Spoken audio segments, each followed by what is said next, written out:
Viewers আসসালামু আলাইকুম। Welcome to my channel Afroza শখের রান্নাঘর। কেমন আছো সবাই? আশা করি আল্লাহর অশেষ রহমতে সবাই ভালো আছো এবং সুস্থ আছো। আমরাও আছি আলহামদুলিল্লাহ। তো ভিউয়ার্স, দেখতে দেখতে কুরবানি ঈদ চলে এলো। আর ঈদ মানেই তো গোশ খাওয়া।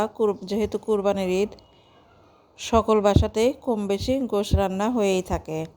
তবে তার সঙ্গে যদি হয় একটু মুরগির রোস্ট, তাহলে মনে হয় মন্দ হয় না। বিশেষ করে সেই রোস্টটা যদি বিয়েবাড়ির স্বাদের হয়, তাহলে তো কোনো কথাই নেই। তো চলো ভিউয়ার্স, কিভাবে আমি এই বিয়েবাড়ির স্বাদের মুরগির রোস্টটা রান্না করেছি দেখে নেওয়া যাক। তোমরা সম্পূর্ণ ভিডিওটি দেখতে থাকো। আমি প্রথমে মুরগিগুলো ভেজে নেব। মুরগিটা আমি আদা বাটা, লবণ এবং মরিচের গুঁড়া দিয়ে মাখিয়ে দেন আমি এটাকে ভেজে নিচ্ছি। একদম কড়া করে ভাজবো না, হালকা করে আমি ভেজে নেব। তো তোমরা দেখতে পেলে আমি কিভাবে ভেজে নিলাম। এখন আমি উঠিয়ে নিচ্ছি। আমি হাঁড়িতে তেলটা গরম করে দিয়ে দিলাম এখানে পেঁয়াজ কুচি। পেঁয়াজটা আমি বেরেস্তা তৈরি করে নেব। ভিউয়ার্স, আমি যে মুরগিটা ভেজেছি সেই তেলটা দিয়েই আমি পেঁয়াজের বেরেস্তাটা করে নিচ্ছি। পেঁয়াজ বেরেস্তা হয়ে গিয়েছে। আমি এখান থেকে অর্ধেকটা পেঁয়াজ বেরেস্তা উঠিয়ে রেখেছি। আর বাকিটার মধ্যে বাকি সব মশলাগুলো দিয়ে রোস্টের মশলা তৈরি করে নেব।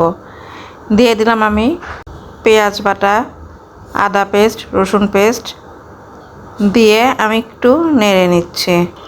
এখন আমি দিয়ে দিচ্ছি সামান্য কালারের জন্য মরিচের গুঁড়া, জিরার গুঁড়া, স্বাদ অনুযায়ী লবণ দিয়ে মশলাটা আমি হালকা সুন্দরভাবে নেড়ে নিলাম।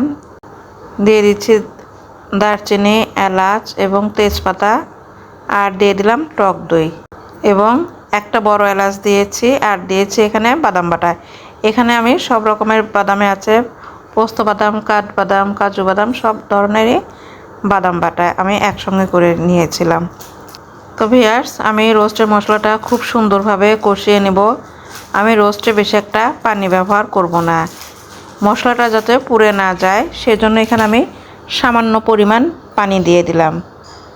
আর এখন দিয়ে দিলাম আমি রোস্টের মশলা। আমি রাঁধুনির রোস্টের মশলা দিয়েই রান্না করব।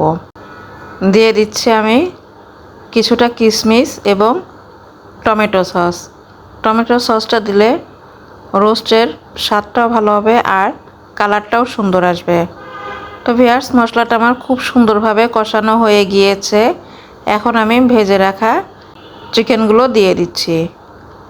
আমি এই পর্যায়ে জালটা একদম লো ফ্লেমে রেখে দিয়েছি যাতে করে নিচে পুড়ে না যায়।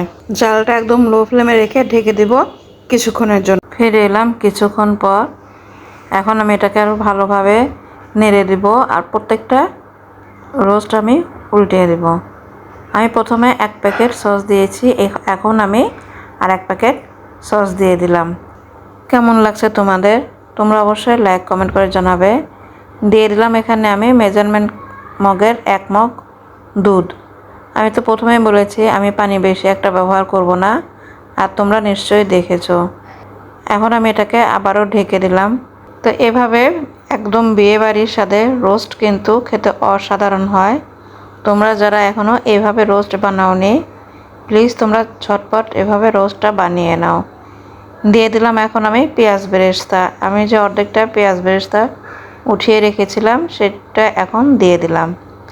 দিয়ে আমি আবারও ঢেকে দেব অল্প কিছুক্ষণের জন্য, জালটা অবশ্যই লো ফ্লেমে রেখে। ফিরে এলাম কিছুক্ষণ পর। আবারও আমি ভালোভাবে উল্টিয়ে পাল্টিয়ে দিচ্ছি। আমি এখানে বেশি গ্রেভি রাখবো না, কারণ রোস্টে বেশি গ্রেভি রাখলে রোস্টের স্বাদ অতটা ভালো লাগে না। দিয়ে দিলাম 5-6টা কাঁচামরিচ এবং 1 টেবিল চামচ ঘি।